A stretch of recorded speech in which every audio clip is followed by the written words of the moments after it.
What's going on, everybody? It's back again with another video. Today I'm going to demonstrate how I installed the Anker Solix alternator charger in my 2019 Jeep JLU Rubicon. It's going to be different for every vehicle, but pretty much the same the way you got to wire it up. My Jeep's going to be different than your setup. Some are going to have to go through the firewall. Some are going to have to go underneath their vehicle with the wiring. If you have a motor home, it's going to be different. So every vehicle is going to be different, but it's going to be kind of the same setup I'm going to do, and I'm going to show you how I ran stuff from the battery up there all the way through the Jeep to the back where I have the alternator charger mounted. So let's go and look at it right now. There's the alternator charger. It's mounted to a MOLLE panel that I have installed on my Jeep. So when I go around the other side, I'll show you a little closer up on it. So let's go to the front of the vehicle.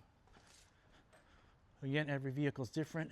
I have a dual battery system here on my Jeep. So it's pretty straightforward. You got your positive and you got your negative cable. And you have a fuse box right here. So you have a 125 amp, 65 volt fuse. It is replaceable, so it is inside there. And these are T8 torque bits, screws that you're gonna need a T8 torque bit to remove. I think they said they're gonna try to change these to Phillip heads for the production release. But we'll see. But anyways, it's a T8 torque bit. I suggest you remove this whole entire box when you go to run your cable through your firewall or through your vehicle. It just makes it a lot easier not having this big bulky box in the way, and it's easy. Just take the 4 screws off. There's 2 bolts inside, remove those, and then you got your cables free. Basically, you only have to remove this one here, then your cable's free, then you could plug it, bolt it back in and close it up, and there's a replaceable fuse inside, so if you ever blow your fuse, you can replace it on there. Now I tuck that right inside there. So what I did on my Jeep is I came out through here, came through here, came back through there. I removed this panel, loosened up these bolts, put my front windshield down. I came through there, and then there's like a section where you're able to go into your Jeep to the inside right there. I removed this, I came down through here, remove this here. Here's my wire loom, goes through this side here. So I was able to run it through the wire loom to the back right here, behind the carpet, and it comes out right there. And there's the power station right there. Let's turn it off for a second that way I can show you how it powers up when we go to demonstrate it. These are your 2 connectors. You got the first one here. That one goes to your power station. That one goes to your alternator. Very good connectors. These aren't going to come loose. They snap in place. But you see those little knobs right there? So they click in and they're not going to go anywhere. I have mine, like I said, mounted on this MOLLE panel. It does give you the bracket so you can mount it wherever you want. For me, it works perfect on the MOLLE panel. I got way too much cable. They give you like 20 feet of cable. So you're able to do a vehicle, a motorhome. I suggested to them they should maybe, and when you go to purchase it, you could decide how long the cable you want. You can go 10 feet or you can go 20 feet. I would have been happy with just 10 feet of cable.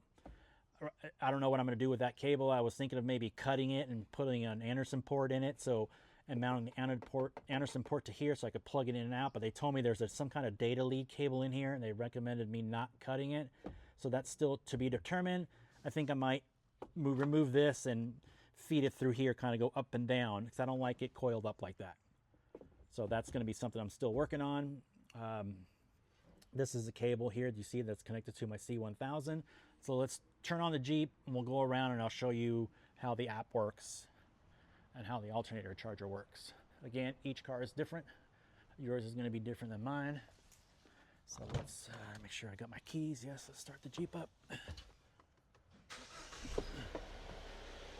And then you'll also notice when I turn on the alternator charger, the vehicle's not going to rev up. You're not going to hear anything different on the engine when this thing cranks up. So there's my C1000 generation 2. Let's go here and power it up. So you got this button here. I know there's a couple status lights. I don't have them memorized, but when you push it and you got that blue one, you're good to go. When it's blue, you're good to go. If it's red, that means one of these connectors isn't plugged in correctly, or you got something loose up in the front if that's red. So you just got to make sure all your connections are good. So right now we're good to go. Let's go reconnect back on the app. So this is the app. When you open, you see this says alternator charger. Click on that. It's connected. So right now when you see this picture appear here, that's, you know, you're connected. I got 13.9 volts coming out of my battery to the alternator charger. It shows us this is my battery type, and this is a 12 volt right there. It's not showing anything on the power station. There used to be some numbers here that would show you what kind of power station you had plugged in, but it got removed on the last firmware update. We only had one firmware update, so I'm sure there's be a few more before it reaches you guys on the 20th. This is what would show you what's going out to your power station.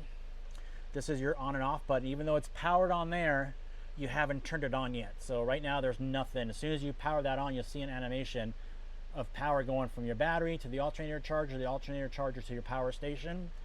And then you got your mode settings. You got two mode settings. You got charging mode, and then you got reverse mode. I have not tried that yet. What that supposedly does is that's going to be able, you're going to be able to recharge your battery on your vehicle with your power station. So it's going to go in reverse. I have no idea how that works. So that's, I think, something to be released in the near future. I think it won't work with the C1000. I think it's going to work off your auxiliary battery port on your power station. So the 2000 and up has your, so I think it's a different cable that you need to purchase if you want to do that reverse charging mode.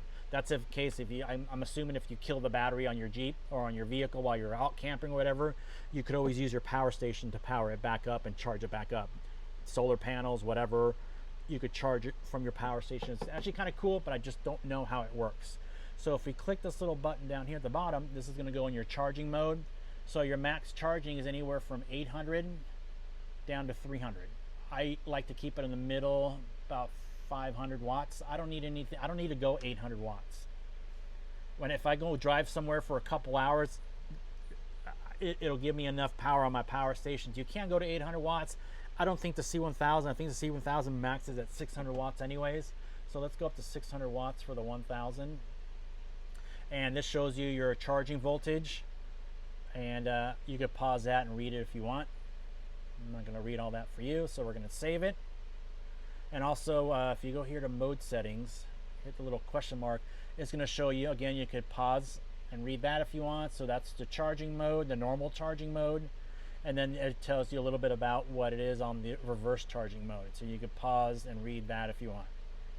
All right, so let's close that out. On your settings up here, you got your system settings, which basically it's your vehicle starter battery voltage.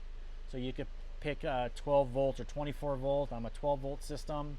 And then your battery type. So you click on that here. It's going to give you two types of batteries. Lead acid battery or lithium iron phosphate battery, and we'll close that.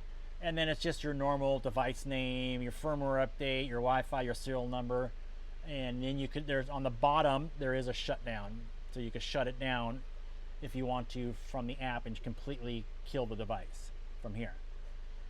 All right, so let's turn it on. And as you notice, when I turn it on, you're not going to hear anything different on my vehicle. It's not like my alternator or my engine's going to rev up because this turns on, and you see the animation. It's going from here to your power station. So, and you'll see this start changing. I just heard the little click on my power station. So that's what's going into my power station now. And remember, it only works with your engine running. If your engine's not running, it's not going to send power to the unit. You know, that's why they call it an alternator charger. Your car needs to be running in order to get power to your power station and through the device. So right now we're right below 600 watts.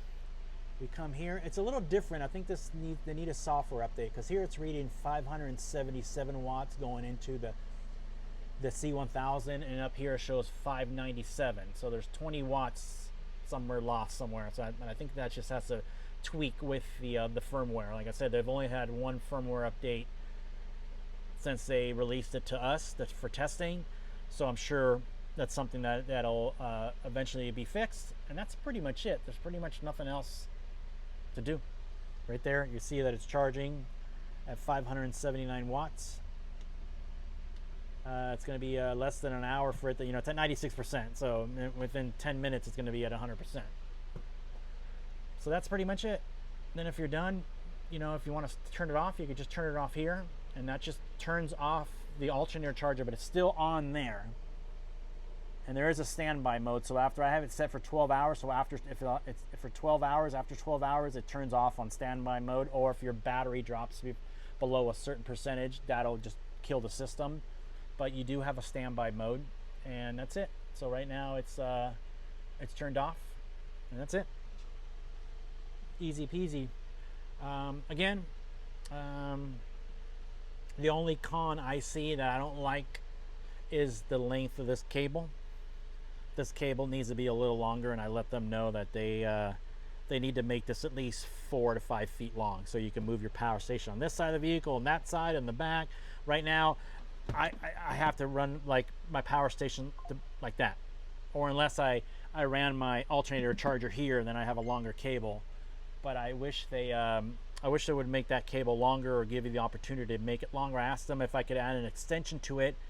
They said no. I'm going to try it anyways to see what happens, because I like running my power stations like this when I'm going out camping. So I have it here, and I could plug stuff into it. And right now it's a little tight. So that's the only con that I see on this whole entire system. Other than that, if I had 2 thumbs up, the other one's holding the camera. Thumbs up on the alternator charger. There you go. And again, your vehicle needs to be running for this to work. You can't do it while it's off or whatever. It's not going to send any power to it. Hence the name alternator charger. So any questions, if I could answer them, leave them in the comments. There are a couple other guys that have been testing these out. They're a little bit smarter than me. They've been hooking up meters and stuff to them, so I'm sure their videos are going to give you a little bit more in-depth on all the numbers. And that's about it. So please guys, like, subscribe, share my channel, and I'll see you guys on the next one.